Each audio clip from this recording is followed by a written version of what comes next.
OK. On va commencer. Bonjour à toutes et à tous. Bienvenue à la soutenance de la thèse d'Alessia Rouge. Je vais commencer avec une petite présentation des membres du jury qui sont présents. Il y a Mme Muriel Valentin-Bambisson, directrice de recherche à Paris-Saclay. C'est M. Lionel Areto, directeur de recherche INRAE Toulouse.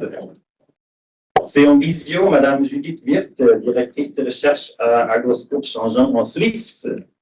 Vous êtes là, Judith? J'espère. Oui, je suis là.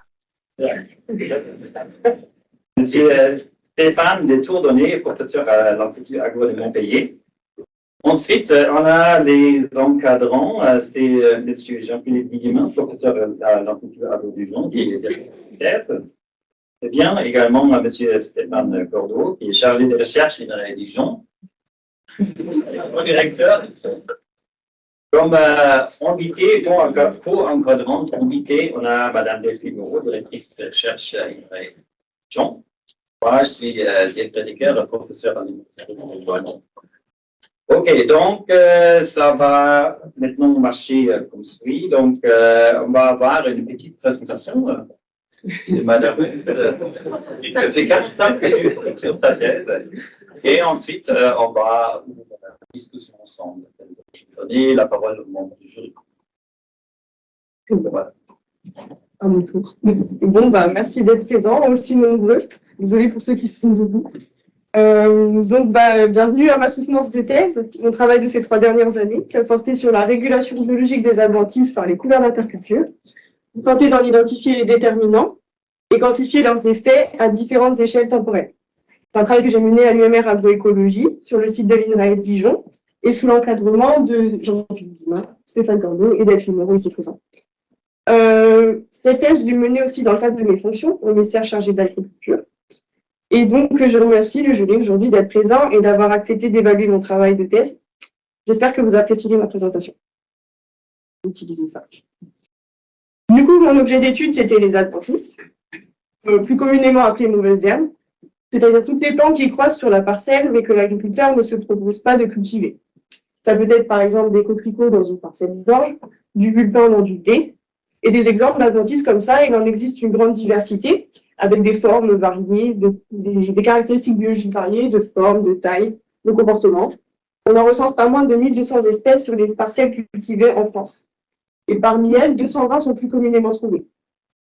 Ces adventices, elles peuvent être particulièrement nuisibles vis-à-vis des cultures et altérer la productivité et la qualité de ces cultures, notamment et principalement quand elles sont en compétition avec ces cultures pour des ressources essentielles au développement des plantes, comme la lumière, l'eau ou l'azote. L'intensité de la... pour gérer ces adventices, une solution simple d'utilisation et efficace, c'est d'utiliser des herbicides. L'utilisation d'herbicides, elle a alors considérablement augmenté. On en utilise aujourd'hui en agriculture et dans le monde plus d'1 million de tonnes de plus que dans les années 90. Et cette surutilisation des herbicides, elle n'est pas sans conséquence sur notre environnement, sur la biodiversité ou encore la santé humaine. On a alors besoin de réduire l'utilisation d'herbicides en agriculture. Et c'est un objectif qui a été formalisé par l'Union européenne, notamment dans la directive de 2009, qui visait à instaurer un cadre d'action communautaire pour parvenir à une utilisation des pesticides compatible avec le développement durable. Pour gérer durablement les adventices, on a d'abord pensé du coup à améliorer l'efficience de ces herbicides pour en réduire la dose, substituer les herbicides par d'autres techniques comme le désherbage mécanique, mais ces stratégies ne sont pas suffisantes pour gérer durablement la flore adventice. Ça, on a besoin de reconcevoir les systèmes de culture, miser sur d'autres leviers de gestion des adventices. Et ça nécessite de connaître quelques éléments de la biologie des adventices. Les adventices, on sait qu'elles sont principalement présentes sur les parcelles cultivées dans le sol, sous forme de semences, c'est ce qu'on appelle le stock semencier. Ces semences dans le sol, il en existe une grande diversité, selon leurs caractéristiques biologiques, la profondeur à laquelle elles sont enfouies et des conditions biotiques et abiotiques de la parcelle, ces semences, elles peuvent mourir, entrer en dormance ou germer. On sait que la germination, elle dépend notamment des conditions de température, d'humidité et de lumière. Et donc, il y a des adventices qui vont être plutôt indifférentes à ces conditions et qui vont germer toute l'année, et d'autres qui ont des périodes de germination préférentielles, plutôt en automne-hiver ou alors au printemps-été. En tout cas, la majorité de ces adventices dans le cycle semencier, c'est des adventices annuelles, c'est-à-dire qu'elles effectuent leur cycle de vie de la germination à la production de semences en moins d'1 an. Et elles ont besoin de produire des semences pour se reproduire et se maintenir dans l'environnement, sur la parcelle cultivée. Ce cycle de vie, il va être affecté par différents facteurs, biotiques, abiotiques, mais aussi et surtout par les pratiques que l'agriculteur va mettre en place, notamment les techniques de désherbage. Et comme il existe une très grande diversité d'adventices, il existe autant de réponses de ces adventices aux pratiques que l'agriculteur va mettre en place. Et même si finalement on utilise une seule grosse technique comme les herbicides, qui est très efficace pour gérer les adventices, on sait qu'à force d'utiliser des adventices sur les parcelles agricoles, on a favorisé l'apparition de résistance chez ces adventices. Et donc si on continue d'utiliser toujours les mêmes herbicides, on favorise finalement des adventices qui sont résistants à ceux de nos leviers et potentiellement des adventices qui du coup vont être nuisibles pour notre culture. Donc on a besoin de diversifier les pratiques, diversifier les leviers de gestion des adventices pour les gérer durablement.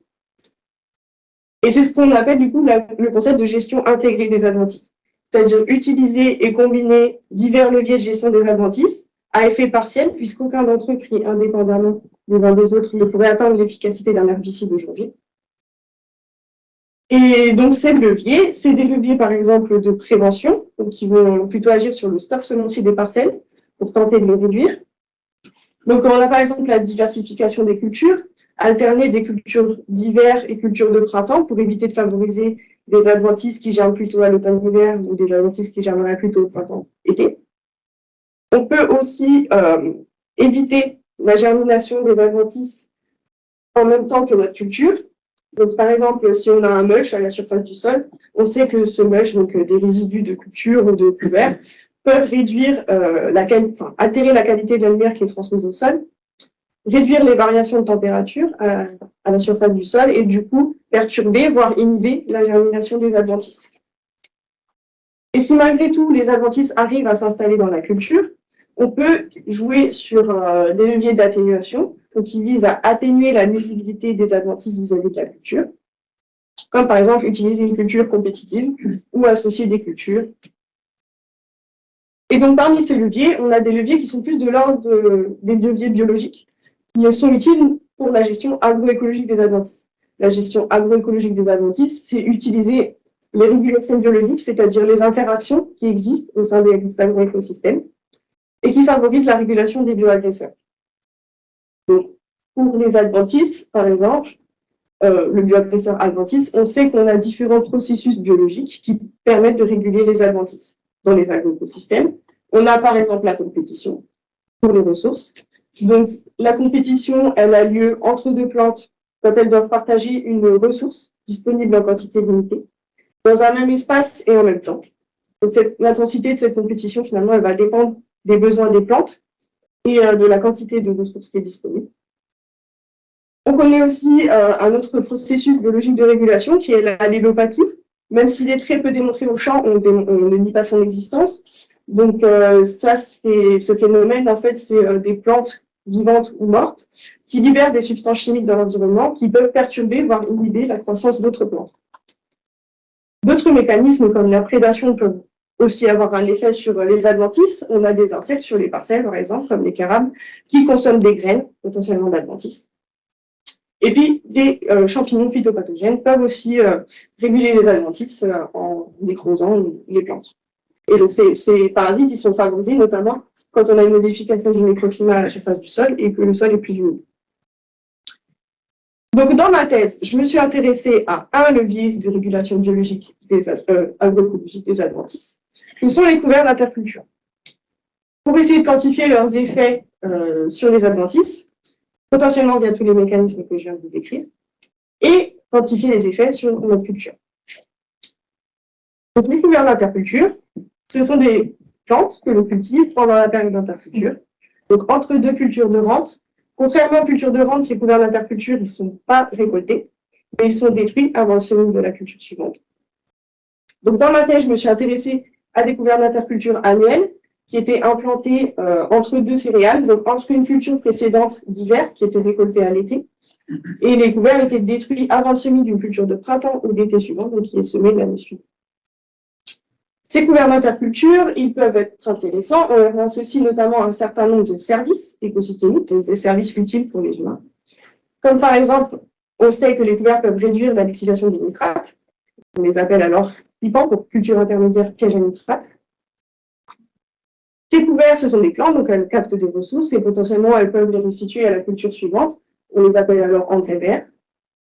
Et puis d'autres services peuvent leur être associés, comme la régulation des adventices, potentiellement, on verra. Et on les appelle, quand ils offrent une multitude de services, des SIMS, culture intermédiaire, multiservices. Bon, tous ces services, ils ne sont pas assurés par le simple fait de semer des couverts. Ça va dépendre notamment du contexte de production de l'agriculteur et des espèces que l'on choisit pour composer les couverts. Donc, des espèces de couverts, des plantes de couverts, il en existe différentes espèces et variétés. Elles sont classées généralement par famille botanique. Donc, on sait par exemple que les espèces de la famille des graminées et crucifères sont de bonnes cultures intermédiaires pièges à nitrates.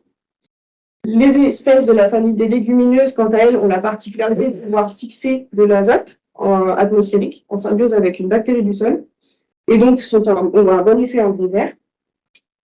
Bon, malgré toutes les connaissances finalement qu'on a sur les couverts et les services qui permettent d'offrir, et sur les espèces qui permettent d'offrir certains services, les couverts d'interculture, ils ne sont pas majoritairement utilisés en grande culture en France. Donc ici, sur ce graphique, on voit qu'on a seulement 20% de la surface cultivée en grande culture où on a des couverts d'interculture en 2017, donc des couverts qui sont expressément semés pour cette période. Ça a évolué quand même à la hausse depuis les années 2001, notamment avec la mise en place de mesures obligatoires ou incitatives, comme la directive nitrate, par exemple, et l'amélioration des connaissances sur la gestion des couverts. Bon, malgré tout, le sol, il reste principalement en sol nu, en interculture, dans les parcelles de grande culture, des sols nus que les agriculteurs désherbent, chimiquement ou mécaniquement, pour gérer les adventices. Il faut dire que ces couverts d'interculture, ça représente un investissement pour les agriculteurs. Un investissement en temps de travail, puisqu'il faut semer les couverts, les cultiver, les détruire, et financier, puisqu'il faut parfois acheter de la semence, acheter du matériel pour semer ou détruire les couverts, par exemple. Et cet investissement, il n'est pas toujours rentabilisé, notamment pour des couverts d'interculture qui sont semés à l'été, donc potentiellement dans des conditions séchantes, sous le climat notamment, en tout cas en Bourgogne. Et du coup, qui dit manque d'eau, dit que les plantes potentiellement ne lèvent pas ou ne produisent pas beaucoup de biomasse et n'assurent pas forcément tous les services qui leur sont associés. Donc on a besoin d'améliorer les connaissances finalement sur ces couverts d'interculture, leur gestion et les différents services qui leur sont associés, notamment pour certains services comme la régulation biologique des adventices. On verra, n'est pas si évident que ça. Donc c'est le service qui m'a intéressé moi pendant ma thèse. C'est un service qui est quand même pas mal étudié depuis ces dernières années. On sait notamment que par des études précédentes que quand on utilise des espèces de la famille donc des couverts simples à une ou deux espèces de la famille des graminées ou des crucifères, on a une bonne régulation des adventices en interculture. Ces espèces, donc elles sont CIPAN, donc culture intermédiaire piège à nitrate, donc elles vont répondre positivement à l'azote, et plus il y a d'azote dans le sol, plus elles vont produire de biomasse aérienne et donc potentiellement bien concurrencer les adventices pour la lumière. Dans la culture suivante, elles peuvent aussi bien réguler les adventices, puisque si elles produisent beaucoup de biomasse, quand on va restituer et détruire ces couverts, les laisser à la surface du sol sous forme de mulch, on aura potentiellement un mulch bien épais, et donc un bon effet mulch sur la germination des adventices, un effet barrière physique. Et ce mulch, en plus, grâce avec ces résidus de culture, souvent il a un ratio carbone-azote élevé quand les couverts sont bien développés. Et ce ratio carbone-azote élevé fait que les résidus vont être persistants dans le temps. Et du coup, ça veut dire aussi que potentiellement, les micro-organismes du sol, pour dégrader ce mulch à la surface du sol, ils vont avoir besoin d'azote pour dégrader tout le carbone qu'ils ont à disposition. Et donc ça peut immobiliser de l'azote dans la culture suivante. L'azote qui sera moins disponible pour la culture, c'est ce qu'on appelle la fin d'azote, dans le jargon. Et donc pour lever cette fin d'azote, on peut utiliser des légumineuses qui ont la particularité de pouvoir fixer en symbiose avec une bactérie du sol l'azote atmosphérique. On sait par des études précédentes que intégrer ces légumineuses dans les mélanges composition des couverts permet de diminuer notre ratio carbone-azote, parfois de fournir de l'azote à la culture suivante, lui permettant même d'améliorer son rendement. Ça, on a besoin de le quantifier et on a besoin aussi, dans ma thèse, on s'est posé la question de savoir si ces types de couverts-là pouvaient bien réguler biologiquement les adventices, à la fois en interculture et dans la culture suivante. Donc finalement, notre régulation biologique des adventices par les couverts, elle dépend de la composition des couverts, des espèces qu'on choisit pour composer les couverts, du niveau de ressources, puisque ces espèces ne vont pas forcément répondre de la même manière au niveau de ressources qui est dans le sol, et dernier déterminant, la façon dont on va détruire les couverts, notamment dans la culture suivante. On sait que si on détruit les couverts par un travail du sol, on enfouit potentiellement notre mulch dans le sol, et donc on perd l'effet mulch sur les germinations de l'adventice, potentiellement des effets moins visibles des couverts d'interculture dans la culture suivante. Si on n'utilise pas de travail du sol, du coup, il nous reste d'autres méthodes pour détruire, notamment les herbicides, qui sont la méthode la plus utilisée. On aimerait bien réduire l'utilisation d'herbicides. Du coup, des recherches précédentes se sont penchées sur d'autres méthodes de destruction des couverts, notamment le roulage, qui fonctionne plutôt bien sur des couverts bien développés. Et on pourrait simplement laisser faire le gel, encore faut-il qu'il y ait un gel assez intense à l'hiver, et avoir choisi des espèces de couverts qui y aillent. Du coup, on a besoin de finalement identifier les meilleures combinaisons de couverts, de pratiques pour et quantifier leurs effets sur les adventices, voir si ça a vraiment un intérêt. Donc, dans ma thèse, j'avais deux gros objectifs. D'abord, identifier les déterminants de la régulation biologique des adventices par les couverts et quantifier leurs effets. Donc, je me suis intéressée aux facteurs composition des couverts, niveau de ressources du sol et méthode de destruction des couverts. Et d'identifier ensuite, les processus de régulation biologique, donc dans la culture suivante, savoir si on va quantifier l'effet mulch finalement, et puis aussi la restitution d'azote, puisque si les couverts restituent de l'azote à la culture suivante, potentiellement, entre la culture suivante et les adventices, on peut avoir compétition pour cet azote, et peut-être que ça a un effet sur la régulation biologique des adventices.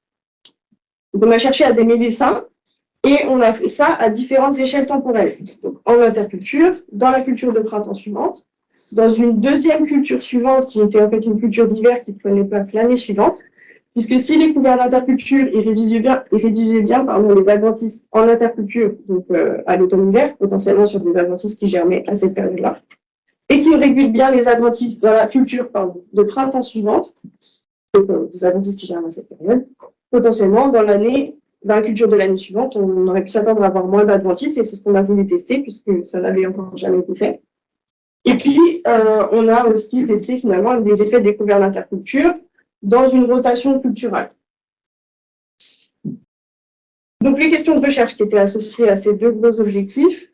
Pour les déterminants, en interculture, on a cherché à savoir quels étaient les effets de la composition des couverts d'interculture, du niveau de ressources du sol. Dans les deux cultures suivantes, savoir quels étaient les effets de la composition des couverts, du niveau de ressources du sol et de la méthode de destruction des couverts. Pour les processus à court terme, donc c'était dans une culture suivante après celui de couvert d'interculture, on voulait quantifier quelle était l'importance de notre effet mulch et de la restitution d'azote par les couverts.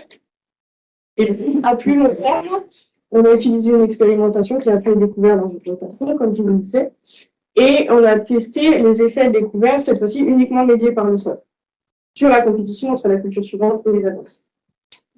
Donc aujourd'hui, je vais vous présenter les résultats des trois premières grosses questions.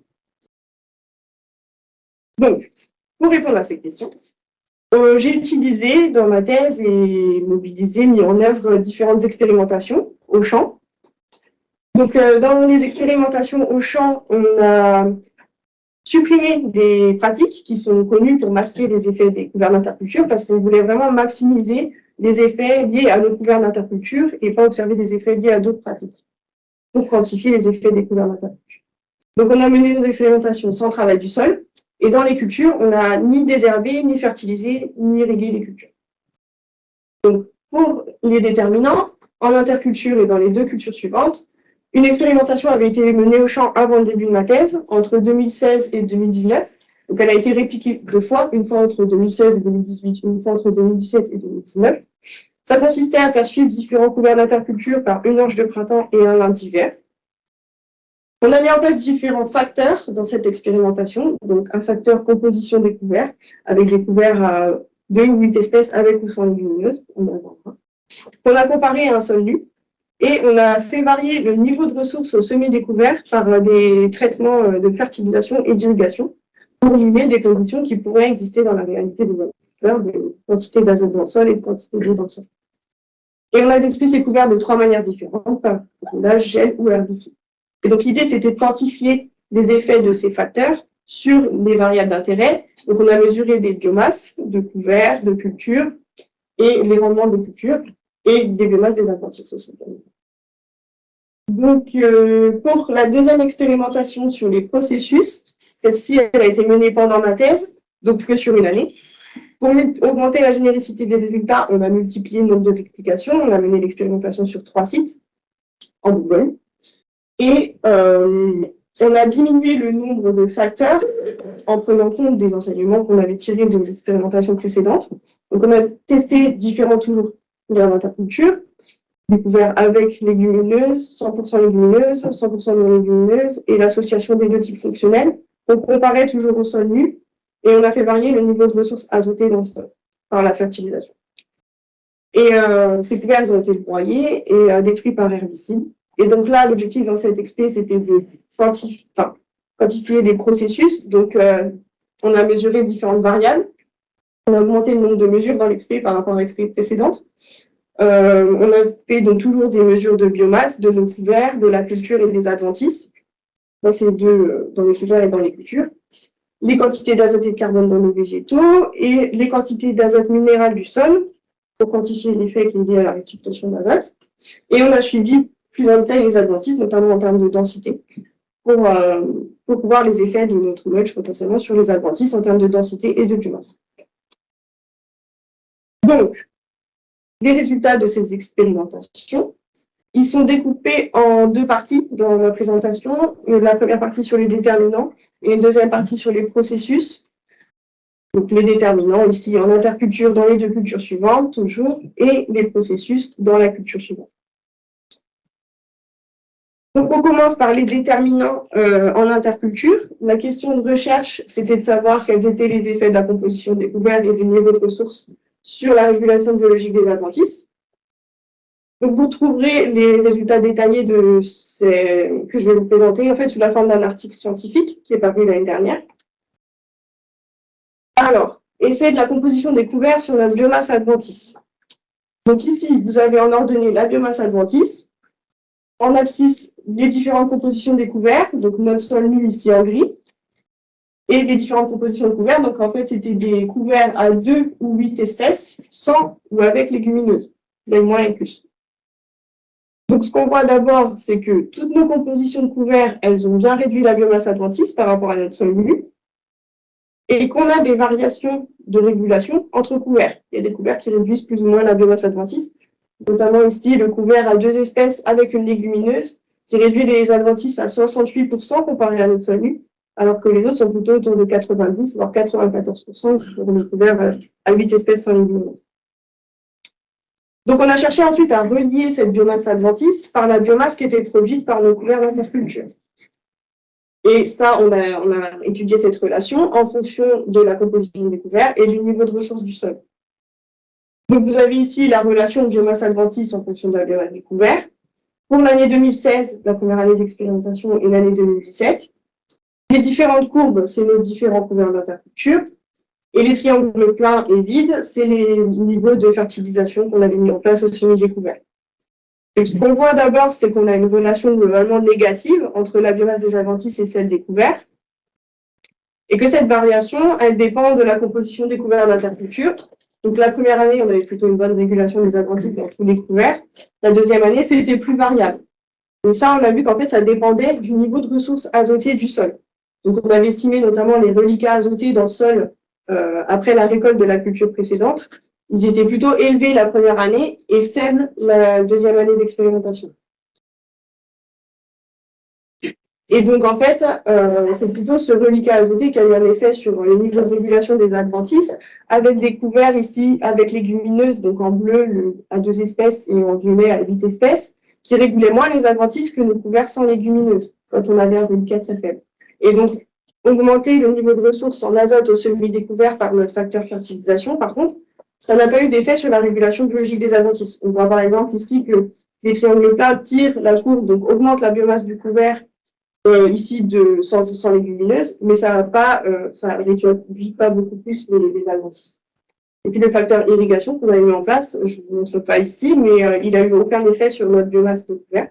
Il a légèrement augmenté celle des adventices. Pour ce qui est des déterminants dans les cultures suivantes, maintenant. Donc la question de recherche, c'était de savoir quels étaient les effets de la composition des couverts, du niveau de ressources du sol et de la méthode de destruction des couverts dans les deux cultures suivantes. Donc. Les résultats, ils sont compilés dans un article scientifique qui est paru cette année. Donc la question, c'était de savoir quelles étaient les combinaisons pratiques qui permettaient de réduire la biomasse des adventices et d'améliorer le rendement des cultures suivantes. Donc ici, je vous montre un exemple, avant que vous cherchiez à comparer tous les box-plots entre eux. Laissez-moi vous guider dans l'interprétation de ce graphique. Donc là, c'est pour la première année d'expérimentation, dans l'orge de printemps, dans la biomasse adventice dans l'orge de printemps, la première année d'expérimentation. Donc, on a nos différentes compositions de couverts en bas. Vert, c'est le sol nu, 2, 8 espèces, sans ou avec légumineuses, mais moins les plus. C'est répété 3 fois pour nos 3 modes de destruction des couverts, gel, roulage, herbicide. Dans chaque combinaison de couverts, on a 4 box-plots qui correspondent à nos 4 niveaux de ressources, avec ou sans fertilisation, avec ou sans irrigation au sommet des couverts.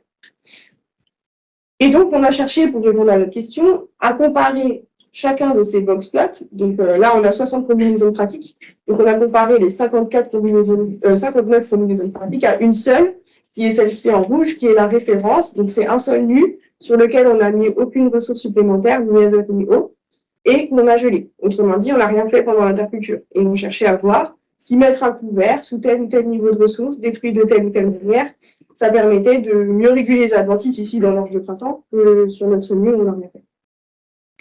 Donc, les astérix, c'est les box-plots qui sont significativement, les box-plots combinaisons pratiques, qui sont significativement différents de notre référence. Et ceux qui sont remplis, colorés, c'est ceux qui sont significativement en dessous de cette référence. Donc là, je vous ai donné l'exemple pour la biomasse adventice dans l'orge de printemps, la première année d'expérimentation. On l'a fait aussi pour la deuxième année d'expérimentation. Donc ça, c'est le graphique que je viens de vous montrer. La biomasse adventice dans l'orge de printemps. On a aussi fait la même analyse pour la biomasse adventice dans le lin d'hiver, qui était la deuxième culture suivante.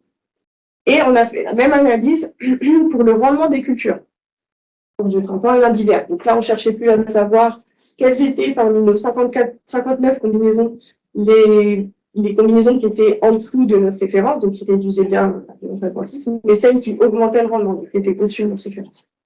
Et donc, pour simplifier l'interprétation de ces résultats, on a classé chaque box-plot, combinaison pratique, et on les a comptés donc, dans une grille.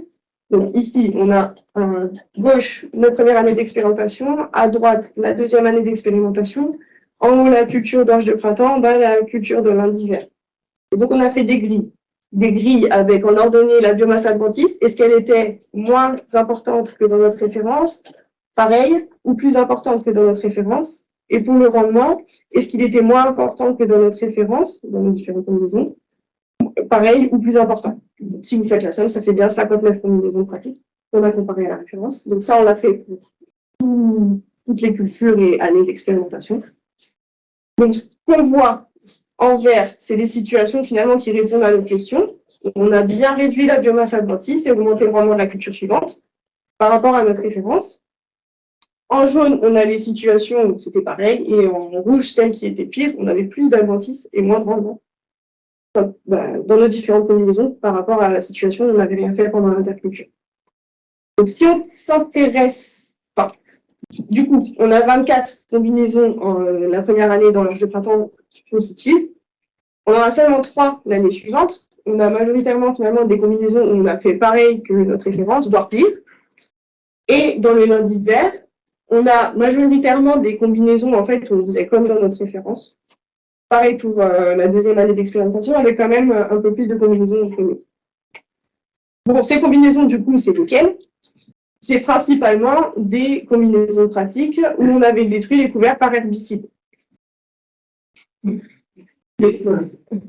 Mais Donc, il y avait quand même 4 combinaisons où on avait des fruits découverts par roulage ou gel, la première année d'expérimentation dans l'orge de printemps. Et il y a en fait une seule combinaison pratique qui répond à notre question, c'est-à-dire qu'à réduire la biomasse adventice, augmenter le rendement des 2 cultures suivantes, et c'est donc la combinaison, le couvert avec 2 espèces, avec une légumineuse, donc une graminée et une légumineuse qui a été mise avec un peu plus d'eau et pas de ressources azotées supplémentaires, et qui détruit par herbicide. Mais si on se rappelle le graphique dans l'interculture, c'était même pas la combinaison en fait qui réduisait le plus la biomasse adventice en interculture. Donc on l'a quand même. Du coup, les déterminants de la régulation biologique des adventices qui ont conclu là-dessus, c'est principalement la composition des couverts d'interculture pendant l'interculture, avec quand même un effet du niveau de ressources du sol, mais pas forcément ceux qu'on a manipulés. Et dans les cultures suivantes, c'est majoritairement le mode de destruction des couverts qui a un effet sur la biomasse adventice dans la culture suivante et le rendement. Donc finalement, la régulation biologique des adventices qu'on avait observée pendant l'interculture, où le couvert était plutôt efficace pour réduire les adventices, elle s'est pas retranscrite dans les cultures suivantes, dans nos expérimentations. On enchaîne sur les processus du coup de régulation biologique des adventices. Dans la culture suivante, donc la question c'était de savoir quelle était l'importance de notre effet mulch et de la restitution d'azote sur la régulation des adventices dans la culture suivante. Donc les résultats correspondant à cette question ils sont en train d'être écrits et seront soumis prochainement. Donc dans cet expé, on avait fait varier la composition des couverts, donc des couverts 100% légumineuses, non légumineuses ici, des couverts 100% légumineuses et l'association des 2 types fonctionnels, qu'on avait mis sous différents niveaux de ressources en azote, avec la fertilisation toujours, et détruits que d'une manière, par broyage plus herbicide. Donc l'idée que ces différents facteurs, c'était de créer des variations de biomasse de mulch qu'on restitue à la surface du sol, des variations de quantité d'azote dans ce mulch et de rapport C sur M. Et on a déjà réussi à faire ça. Je vous montre l'exemple sur la biomasse du mulch. Donc, pour rappel, on avait 3 sites dans cette expérimentation. Donc en bas, on a nos différents couverts d'interculture comparés au sol nu. Et la biomasse du mulch, on voit qu'elle a bien varié selon nos couverts et le niveau de ressources en azote qu'on avait mis sur les couverts. Ça, on l'a fait pour la biomasse du mulch, pour la quantité d'azote dans ce mulch et son ratio C sur M. Et on observe bien sur chaque site des variations entre nos différents hotspots. Donc, on a bien généré les gradients de biomasse, de quantité d'azote et de C sur M qu'on attendait. Et donc ça nous a permis de relier ces variables aux variables qu'on avait mesurées dans la culture suivante. Donc, tout ça, on avait mesuré la biomasse des adventices à floraison, la biomasse de la culture, les quantités d'azote qu'on avait dans ces végétaux, les densités adventices tôt dans la culture et à floraison. Pour la culture, on a rajouté un indice de nutrition azotée qui renseigne sur l'état de nutrition azotée de la culture. Et on est allé jusqu'au rendement de la culture et son taux protéique, sa qualité, puisque c'était blanc. Et on a mesuré également la quantité d'azote minéral, nitrate qu'il y avait dans le sol, avant le semis de la culture et à floraison de la culture. Et donc l'idée, c'était de relier ces variables, pas les relier n'importe comment entre elles, mais on a fait des hypothèses sur les liens de causalité qui existaient entre ces variables. Donc, notamment, on a identifié d'abord les corrélations entre la biomasse des adventices et la quantité d'azote qu'il y avait dans cette biomasse. On a ensuite identifié les relations entre nos adventices et la culture, notamment. Donc, quel était l'effet des adventices sur la culture. On a identifié les liens entre la biomasse de notre mulch et les adventices en termes de densité et de biomasse. Qu'est-ce que notre mulch avait en effet sur nos adventices. Et puis, les liens qui passent plutôt par l'azote restitué par les couverts, donc en termes de C sur N et de quantité d'azote. Donc, des liens directs sur la quantité d'azote qu'on mesurait dans la culture et les adventices, et des liens indirects qui passaient par le sol, l'azote qu'on avait dans le sol. Donc, ça donne toutes ces flèches, et on a cherché à identifier lesquelles étaient significatives, positivement ou négativement, et donner un poids à chacune de ces flèches. Et donc ça, on peut le faire avec des modèles d'analyse en équation structurelle. Donc c'est ce qu'on a fait. Et on observe ce résultat. Donc on a différentes flèches significatives qui sont positives en vert, donc un lien de causalité positif, ou négatif en rouge.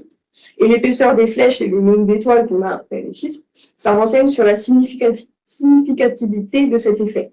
Donc, plus elle est épaisse, plus on a un effet significatif. Par exemple, si on prend la biomasse du mulch, on voit ici qu'elle a un effet significatif positif, assez léger, sur la densité des adventices tôt dans la culture. Par contre, il n'y a plus aucun effet en favorisant la culture. Si on regarde les effets liés plutôt au ratio carbone-azote, par exemple, on voit qu'on a une relation négative entre ce ratio dans le mulch et les quantités d'azote dans nos adventices et la culture. Donc, ça veut dire que quand notre ratio C sur N augmente, on a moins d'azote dans les adventices et la culture. Et puis, on a des effets aussi liés à notre azote dans la biomasse du mulch, qui passe directement dans la culture ou indirectement via le taux de nitrate dans le sol. Donc, globalement, ce qu'on voit, finalement, c'est qu'on a des effets positifs plutôt liés à l'azote sur notre culture. C'est ce que j'ai écrit là. Donc, des effets principalement liés à la fourniture d'azote, finalement, dans la culture suivante. Et que ces effets, ils étaient globalement faibles. On passe à la dernière partie. Donc, pour prendre du recul sur tous ces résultats. Donc, dans ma thèse, par une approche originale, on a tenté d'étudier les déterminants et les effets des couverts d'interculture sur la régulation biologique des adventices, de quantifier les processus sous-jacents à cette régulation, et on l'a fait à différentes échelles temporelles. En interculture, ce qu'on a vu, c'est que on avait des déterminants, donc la régulation biologique des adventices, elle était principalement dépendante de la composition des couverts d'interculture et du niveau de ressources du sol. Donc là, donc, si on se souvient du graphique où on avait les relations, la première année d'expérimentation réduisait bien les adventices, la deuxième année, un peu moins bien, ça dépendait du reliquat azoté qu'on estimait dans le sol. Donc là, vous avez les photos des couverts d'interculture, 43 jours après semis. C'est pas le moment où on a fait le prélèvement de biomasse, c'est plus tôt. Donc, nos différentes compositions d'interculture, ceux-là, c'est ceux à 2 ou 8 espèces sans légumineuses, et ceux-là, c'est 2 ou 8 espèces avec des légumineuses. Et donc, ce qu'on voit, c'est globalement une meilleure couverture du sol dans nos couverts sans légumineuses. Les couverts avec légumineuses ont eu plus de mal à couvrir le sol, et ça s'explique par le fait que des légumineuses, quand elles ont très peu de ressources azotées dans le sol, elles vont utiliser de l'énergie pour mettre en place la symbiose, et c'est une énergie qu'elles n'utiliseront pas pour produire de la biomasse. Mais du coup, ça a eu un effet sur nos adventices, puisqu'on avait plus d'adventices dans ces deux modalités-là. Donc finalement, il faudrait adapter le choix des espèces de couverts d'interculture au niveau de ressources qu'on a dans le sol au semis de la culture, de couverts d'interculture. Plutôt que de finalement mettre des couverts et les fertiliser, ajuster ensuite le niveau de ressources, ça, on a vu dans notre expert que ça n'avait pas eu vraiment d'effet sur la régulation biologique des adventices. Dans les cultures suivantes, ce qu'on a observé, c'était principalement des effets liés à la méthode de destruction des couverts, notamment par les herbicides, qui permettaient de bien réduire la biomasse adventive dans nos cultures suivantes. Et en fait, finalement, nos modalités de gel et de roulage, elles ont, entre guillemets, pas très bien fonctionné. Elles ont bien détruit nos couverts. Par contre, on avait plus d'adventices dans les cultures suivantes, en raison notamment du fait que nos couverts d'interculture, ils avaient bien régulé les adventices dans l'interculture. Donc, potentiellement, on avait des petites adventices sous ces couverts qui ont été protégés par nos couverts d'interculture à la destruction des couverts par gel et roulage, et qui, du coup, ont pu poursuivre leur croissance dans la culture suivante. Et potentiellement, reproduire des semences. On pourra le revoir plus en détail dans les questions. Donc, le fait aussi qu'on a des effets très faibles liés à nos couverts d'interculture, et que c'est principalement la méthode de destruction qui a eu un effet, c'est peut-être aussi le fait parce qu'on a eu des couverts d'interculture qui produisaient pas de très très grande quantité de biomasse. On était en dessous de 4 tonnes par hectare, et on a des études précédentes qui montrent qu'en fait, il vaut mieux avoir au moins 5 tonnes par hectare de couverts d'interculture, de biomasse, pour avoir un effet sur les adventices. Et encore, c'est pas garanti à tous les coups. Du coup, il faudrait identifier des méthodes de destruction des couverts d'interculture alternatives aux herbicides, qui soient efficaces pour détruire les couverts, mais aussi les adventices qui sont en dessous. Et pour les processus, donc, on a observé globalement des effets faibles des couverts d'interculture sur la régulation biologique des adventices dans la culture suivante. On a observé par contre des effets qui étaient liés à la restitution d'azote par les couverts. On sait que par cette expérimentation-là que je vous ai présentée et d'autres qu'on a menées dans ma thèse, que la restitution d'azote par les couverts, elle a une influence sur la compétition entre la culture et les adventices. Donc finalement, c'est un élément qu'il faudrait prendre en compte quand on étudie la régulation biologique des adventices dans la culture suivante, et pas que l'effet mulch. Donc si on fait le bilan sur une question un peu plus générale, est-ce que les couverts d'interculture sont un levier de régulation biologique des adventices efficace? On a vu qu'en interculture, oui, ils régulent bien les adventices. Dans les cultures suivantes, un peu moins. Bon, est-ce que du coup, ça va aider l'agriculteur à gérer plus durablement les adventices? On sait que les adventices, elles ont une biomasse totale qui est très corrélée au nombre de semences qu'elles produisent. Donc, si j'ai bien réduit ma biomasse adventice en interculture, potentiellement, je m'attends à produire moins de semences que sur le sol nu où les adventices ont toute la place et peuvent produire le maximum de biomasse et le maximum de nombre de semences. Donc, potentiellement, ça, c'est des effets qu'on pourrait observer à long terme parce que le stock semencier, il est très grand et quand on utilise des pratiques, ça peut masquer les effets de nos couverts d'interculture. Donc, les effets à long terme, ils ont très peu été étudiés. On a quand même quelques études, notamment une qui montre sur 5 expérimentations des effets très variables. Dans 2 cas, on n'a aucun effet. Dans un cas, on réduit bien le stock semencier et dans un autre cas, on a une légère augmentation. Donc, ça mériterait d'être plus investigué, ces effets à long terme, notamment à l'échelle des systèmes de culture, finalement. Est-ce que les couverts d'interculture intégrés dans la rotation ont des effets sur la régulation biologique des adventices à long terme? Et ça, il faudrait le tester dans différents contextes de production des agriculteurs, en termes de pédoclimat, de flore et de pratique, puisque les réponses de nos couverts, on voit qu'ils varient entre pédoclimat et pratique. Dans notre expé, on l'a observé, on n'avait pas le même niveau de régulation des adventices, le même effet des couverts sur les adventices dans l'année 1 ou 2 d'expérimentation dans la première expérimentation, ou sur nos différents sites dans la deuxième expérimentation. Donc finalement, il faudrait identifier aussi, c'est la question, ce vers quoi on aimerait tendre, c'est quel couvert d'interculture, comment je les détruis en fonction du contexte de production. Donc pour faire ça, on pourrait très bien mener des expérimentations au champ, ce qu'on a fait pendant ma thèse. Bon, du coup, sur les aspects long terme, on voit qu'une thèse, ça suffirait pas pour étudier tout ça en temps. Du coup, ce qu'on pourrait utiliser, c'est le modèle de recherche FLOR6 qui a été développé par d'autres chercheurs de notre UMR. Dans ce modèle de recherche, donc c'est un modèle mécanisme qui simule une parcelle cultivée à un pas de temps journalier. Et donc, ça a l'avantage de pouvoir tester différents scénarios en termes de pédoclimat, de pratique et de météo. Il est paramétré pour 30 espèces adventices et 30 espèces cultivées. Donc, c'est un modèle, il ne représente pas la réalité. Mais il peut quand même utiliser pour quantifier et classer des systèmes de culture sur le long terme, puisqu'on peut simuler ces systèmes jusqu'à 30 ans. Et donc, ça va nous renseigner sur l'impact des adventices, la nuisibilité des adventices sur la culture, en termes de perte de rendement. Et donc ça, c'est intéressant, parce que nous, on pourrait tester différentes compositions de couverts d'interculture, des couverts d'interculture sans légumineuses, des couverts plutôt avec des légumineuses, voire l'association des deux types fonctionnels. On comparerait à un sol nu qu'on désherbe, cette fois-ci, puisque c'est ce qui est pratiqué dans la réalité. On pourrait mettre ces couverts sous différents niveaux de ressources en azote, puisque le modèle FLOR6 est paramétré pour la compétition pour l'azote.